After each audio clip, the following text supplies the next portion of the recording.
When I did my graduate studies at the Middle East Institute at Columbia University's School of International Affairs, I took many courses on the question of the Middle East conflict.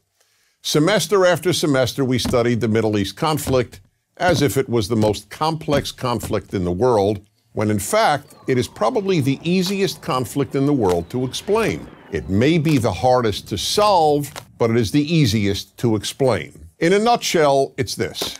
One side wants the other side dead. Israel wants to exist as a Jewish state and to live in peace.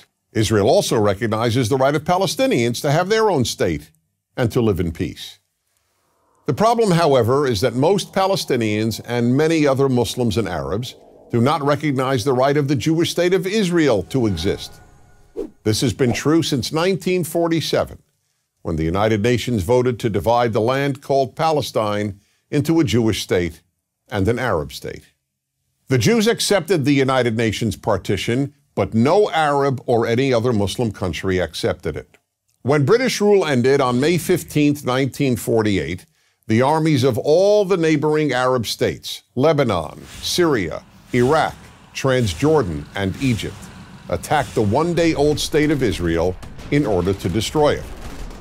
But to the world's surprise, the little Jewish state survived. Then it happened again. In 1967, the dictator of Egypt, Gamal Abdel Nasser, announced his plan, in his words, to destroy Israel. He placed Egyptian troops on Israel's border, and armies of surrounding Arab countries were also mobilized to attack. However, Israel preemptively attacked Egypt and Syria. Israel did not attack Jordan and begged Jordan's king not to join the war. But he did. And only because of that did Israel take control of Jordanian land, specifically the West Bank of the Jordan River. Shortly after the war, the Arab states went to Khartoum, Sudan, and announced their famous three no's: no recognition, no peace, and no negotiations. What was Israel supposed to do? Well, one thing Israel did a little more than a decade later in 1978 was to give the entire Sinai Peninsula, an area of land bigger than Israel itself and with oil, back to Egypt, because Egypt, under new leadership, signed a peace agreement with Israel. So Israel gave land for the promise of peace with Egypt, and it has always been willing to do the same thing with the Palestinians.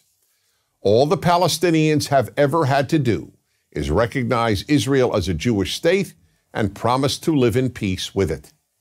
But when Israel has proposed trading land for peace, as it did in 2000, when it agreed to give the Palestinians a sovereign state in more than 95% of the West Bank and all of Gaza, the Palestinian leadership rejected the offer and instead responded by sending waves of suicide terrorists into Israel.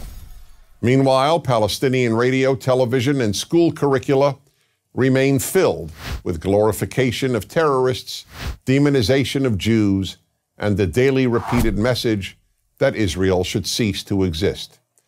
So it's not hard to explain the Middle East dispute. One side wants the other dead.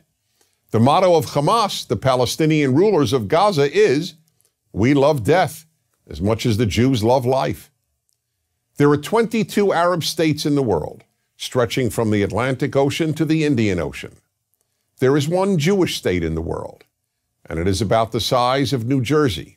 In fact, tiny El Salvador is larger than Israel. Finally, think about these two questions. If tomorrow Israel laid down its arms and announced, "We will fight no more," what would happen?